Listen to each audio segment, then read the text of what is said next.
Mga kabida, isang magandang oras sa lahat at welcome po sa aking channel. Eto po, sa pagnanais po mga kabida, no, na isailalim po sa house arrest, ito pong si dating Pangulong Rodrigo Roa Duterte, na naig po mga kabida kahapon, ito pong resolution kung saan po ay hiniling po mga kabida, no, ng Senado sa International Criminal Court na isailalim na lang po sa house arrest ito pong si FPRRD for humanitarian consideration mga kabida. Sorpresa po mga kabida kasi majority po ng mga senador ang sumuporta po dito kahit yung mga senador po na nasa majority block po mga kabida. Ilan po sa kanila po sumuporta po dito sa resolution na inihain po mga kabida ng mostly mga miyembro po ng Duterte Bloc. Okay? Ito po, basahin ko lang po. Ito pong news item po ng Inquirer.net. Okay? Voting 15 affirmative, 3 negative, and 2 abstention. The Senate adopts on Wednesday a resolution requesting International Criminal Court to place former President Rodrigo Duterte under house arrest for humanitarian reasons. Ayan. Only Senator Risa Hontiveros, Kiko Pangilinan, and Bam Aquino. Ito take note po sa mga names ng mga senador na ito, mga kabida, na hindi bumoto doon po sa resolution na yon, Kiko Pangilinan, Risa Hontiveros, and Bam Aquino voted against the resolution. Senate President Tito Soto and Senator Rafi Tulfo abstained. Nominal voting result on resolution seeking ex-President Rodrigo Duterte's house arrest. Ito yung mga boto po ng mga senador, mga kabida. Again, doon po sa mga hindi bumoto dito, okay, nag-no, sina Hontiveros, Aquino, and Pangilinan. While meron pong 6 senators mula sa majority block, mga kabida, ang bumoto po ng yes. Ito po ay kinabibilangan po ni Senators Gatchalian, Ejercito, Ligarda, Lacson, Tulfo, and itong Tulfo Erwin at Mark Villar. While ito hong siyam na mga senador po, sila yung mga nag-sponsor po dito mga kabida sa resolusyong ito.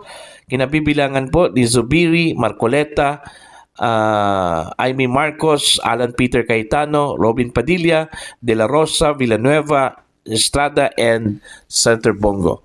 At ang absent naman po kahapon, wala po sa session, ay sina Senators Lito Lapid, Pia Cayetano, Camille Villar, at ito pong si dating Senate President Francis Escudero. So yun po, 15 members ng Senate mga kabida ang bumoto po dito sa resolution kung saan po ay hiniling po nila sa International Criminal Court na isailalim na lang sa house arrest ito pong si dating Pangulong Duterte dahil sa kanyang kalagayan ngayon may sakit at saka pangalawa po matanda na po mga kabida. Now, ang tanong po dito, ano po ang effect dito sa resolution na ito doon po sa International Criminal Court? Okay? Batay po sa report po mga kabida, actually wala itong epekto kasi unang-una po ang ICC ay hindi bound mga kabida na sumunod sa mga alituntunin batas ng Pilipinas.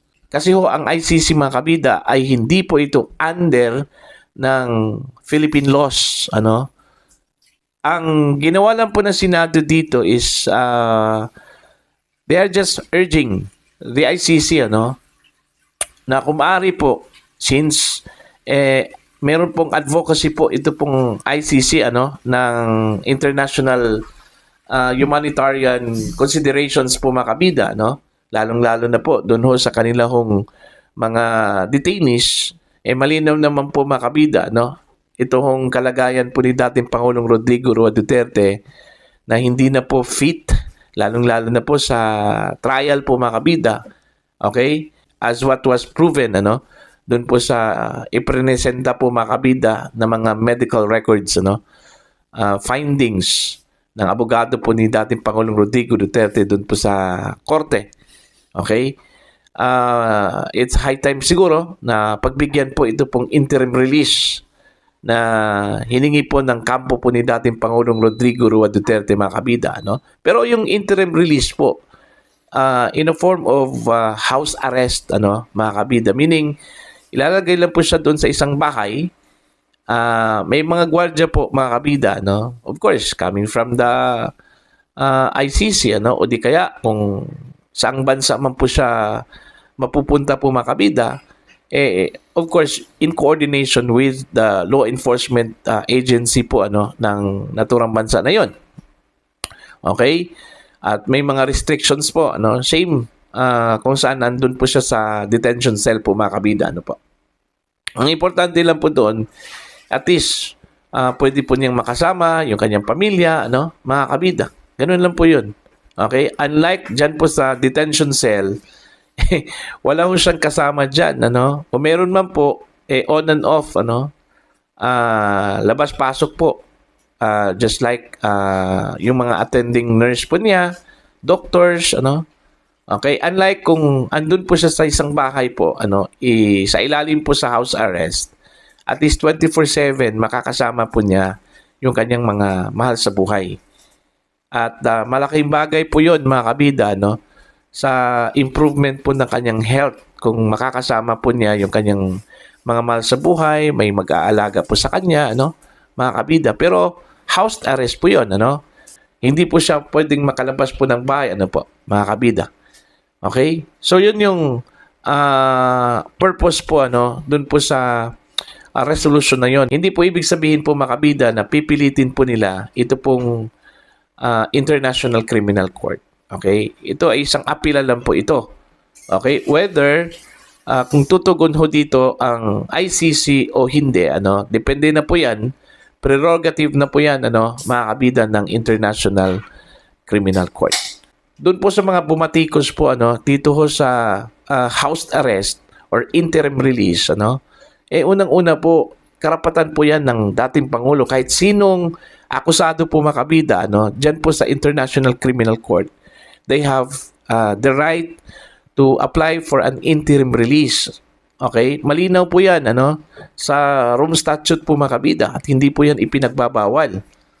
Okay? Kahit na pinaka masamang tao po na nililitis dyan, mga kabida, sa International Criminal Court, binibigyan po yan ng karapatan to apply for interim release. Again, ang interim release ay nagdedepende yan sa desisyon po ng International Criminal Court. Hindi po yan automatic, hindi po yan right na kailangang ibigay po ng korte, Diyan po sa The Hague, Netherlands, mga kabida.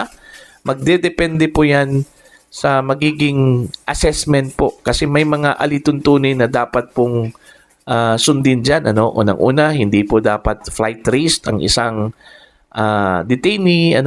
Pangalawa, dapat ang detainee po ay may reasonable grounds, na siya po ay dapat bigyan po ng interim release, kagaya po ng kanyang sakit, o di kaya because of kanyang katandaan po makabida, So, may mga procedures dyan, na dapat sundin bago ho ibigay ang interim release na yan mga kabida, bago ibigay ang interim release na yan ng ICC.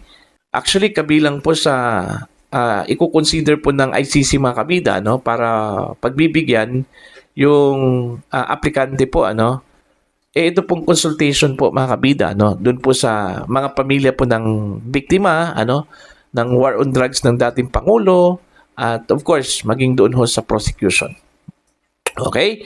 So, para po sa inyo, ano po ang inyong opinion at pananaw ho dito, Dito ho sa resolution na ipinasa po mga kabida ng Senado, urging the International Criminal Court na instead, ikukulong na lang dyan po sa detention cell po ng ICC, ito pong si FPRRD, isailalim na lang po, sa house arrest, mga kabida? Please comment down. Sa mga hindi pa po subscriber sa aking channel, please subscribe. Just click the subscribe button, click the notification bell, click all para updated po kayong mga kabida sa aking mga uploads. Maraming salamat po sa inyong lahat.